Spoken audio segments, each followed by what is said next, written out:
All right, greetings and welcome back to the series about the essential elements for training.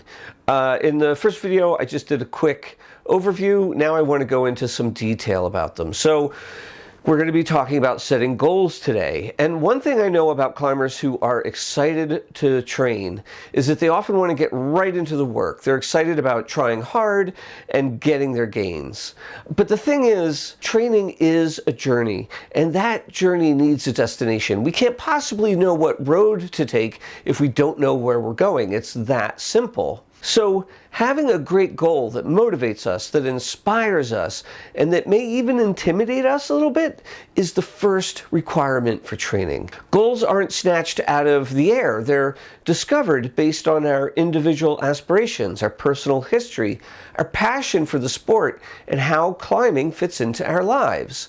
Having well-defined and inspiring goals is a major factor in determining if a training program is going to be successful. So even though it might feel like something of a speed bump, my hope is that we're all going to take the time that's necessary to set great goals for ourselves. So let's dig in.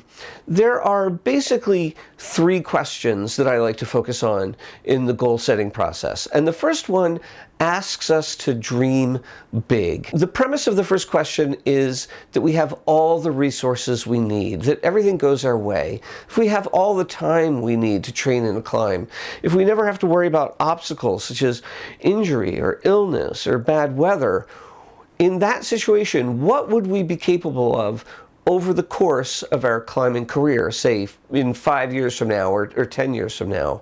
And when you're thinking about this, you want to think about the types of routes or boulder problems, the types of climbing or the climbing areas that have genuinely inspired us.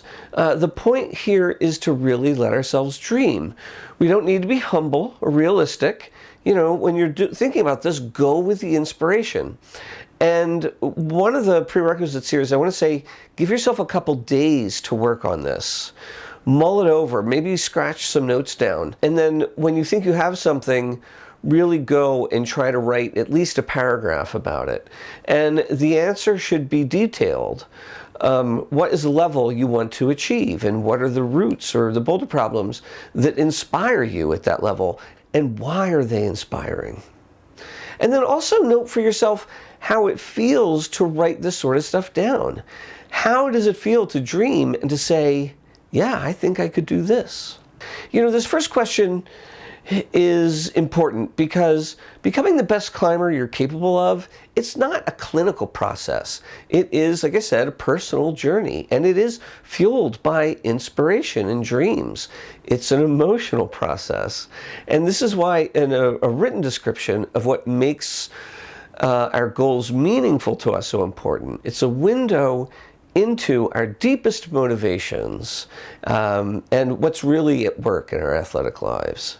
So when I look at an athlete's answers to these questions, I look at how specific the answer is, how well formed the answer is, and how personal it is. All right, so the second question. It's a lot like the first one, but the scope has changed. Rather than thinking about years from now, we're thinking about what's possible this season if we have access to all the resources we need, if we have a supportive community, if we work hard, push all our limits. What would we be able to achieve this season?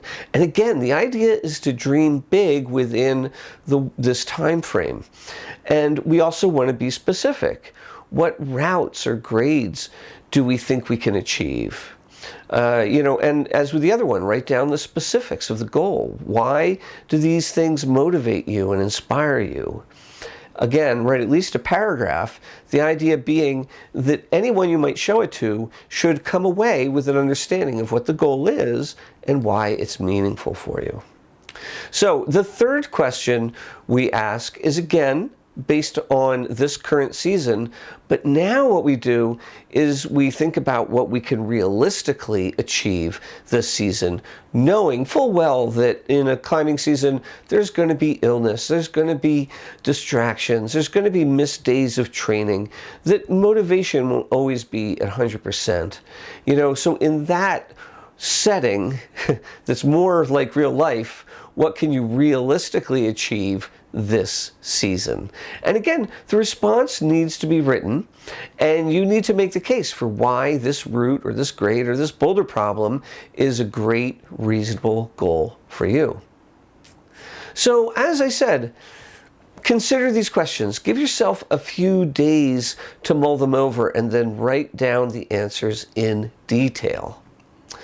And then when you do that, you're going to be ready for the next step in the process, which is creating an assessment of where you stand now.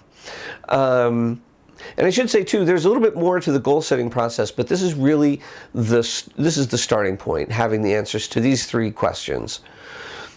Life goal, season goal, realistic season goal. These three things tell us a tremendous amount about how we think about climbing, how we're motivated by climbing, and what we aspire to. And if you are interested in doing so, you can feel free to share your written answers in the comments for this video. And with your permission, I may take a look and respond to some of them. If people provide really good examples, I'd love to highlight those. So, next video will be about doing an assessment of where we currently stand. So until then, I hope you're sending hard and having fun. Take care.